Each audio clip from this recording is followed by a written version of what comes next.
اللهم صل وسلم على سيدنا محمد وعلى آله وأصحابه أجمعين. يا رب تكونوا بخير وبصحة وسلام يا رب العالمين. الروتين بتاعنا ما بعد التصبيح الروتين سهل خالص وبسيط، وإن شاء الله الأفكار اللي فيه تعجبكم وهعرفكم برضو، هوريكم تربية الفراخ البيضة في البيت. احنا مربين الفراخ عندنا يعني، وبرضو دبحت ديك فلاحي حلو كده. هعرفكم يعني طريقتنا يعني في السلج بتاعه كده. وزي ما انتم شايفين كانت شقتي بعد في التصبيح بصبن طبعا وبطلع دور من الغسالة وبروق شقتي. اخلص التصبيح بتكون شقتي كلها زي الفل زي ما انتم شايفين كده. وبجد والله العظيم بشكركم من كل قلبي على اي حد فيكم حاطلي لايك او مشاهدة حتى لو دقيقتين من اي فيديو انا بنزلهم الفترة دي. بجد والله العظيم انتوا مش عارفين يعني بتسعدوني ازاي. ربنا يجعلكم دايما سند ليا واكمل ال4000 ساعة مشاهدة عشان انا بجد تعبت. لسه الحمد لله يعني ما كملتهمش وكده. بتمنى منكم بقى تحطوا له لايك لو انتوا حابين تحطوا له لايك، او كومنت منكم حلو.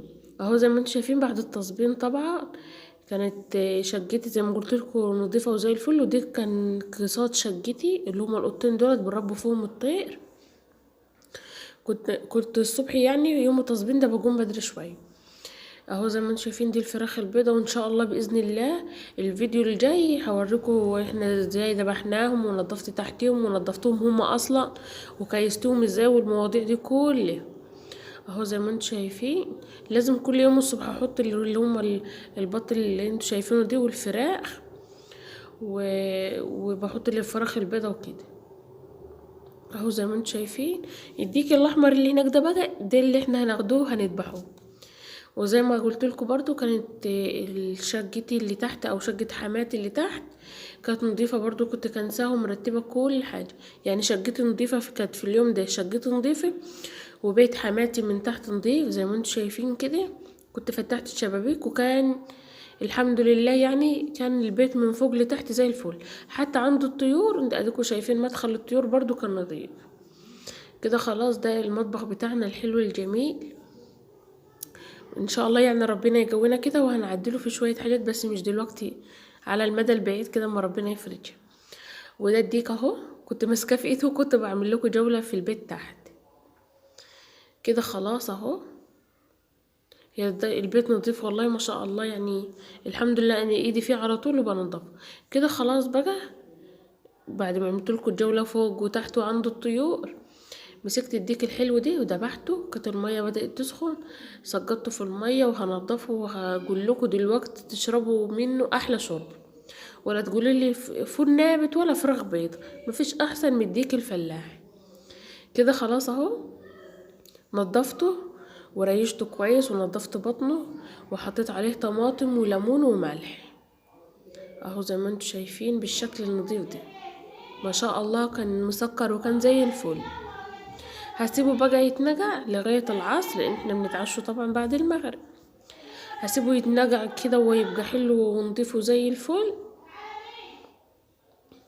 وبعد كده بقى ايه كنا خلاص كنا الظهر كده حضرت الغدا. كنت انا وجوزي وحماتي طبعا. حضرت الغدا كان سلطة وبطاطس وفول وجبنة حادقة وبصلاية طبعا لازم مع الفول وخس. والحمد لله كان احلى غدا. وساعتها كنت ضربت الطماطم لان عندنا النور بيقطع وقت تحضير العشاء.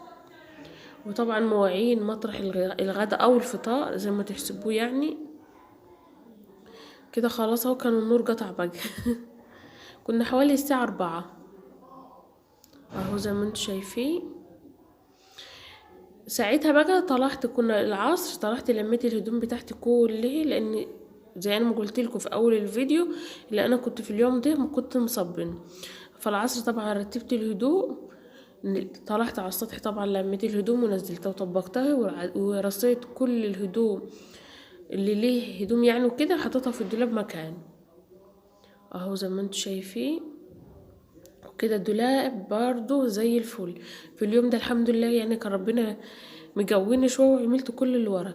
والهدوم ديت كانت هدوم حماتي تحت خدتها معايا وانا نازله. نزلت طبعا معلقة سمنة عليها فلفل اسمر او اللي هي الكبابة الصيني، وقطعت بصلاية نصين شوحتهم كده مع بعض زي ما انتم شايفين كده، ونزلت عليها بالطماطم. الطماطم تستبك، وهقول لكم هتعملوا دي الباستا فلورا. كانت ساعتها سلفتي كانت عاملاها يعني ومنزلها. نرجعوا تاني للشوربة بتاعت الديك. معلقة سمنة حطيت فيها بصلاية، كبابة صيني، فلفل اسمر، حصى، شوحتهم مع بعض. الطماطم شوحتهم مع بعض، نزلت بالطماطم. الطماطم اتسبكت، زودتها شوية مية زي ما انتم شايفين كده، غلى، نزلت عليها بالدقيق. دي الطريقة بتاعتنا المعتمدة بتاعت اي شرب. اهو زي ما انتم شايفين بتبقى حمرا وزي الفل. احنا بنحبوها حمرا، في ناس بتحبها بيضة وفي ناس بتحبها حمرا، طبعا على حسب انتي ما البيت عندك بياكل. احنا لازم بنعملوا الشوربة بتاعتنا حمرا بالشكل اللي انتوا شايفينه ده. كده خلاص استوت وبقت زي الفل. هبدأ احمرها في زيت اهو زي ما انتوا شايفين.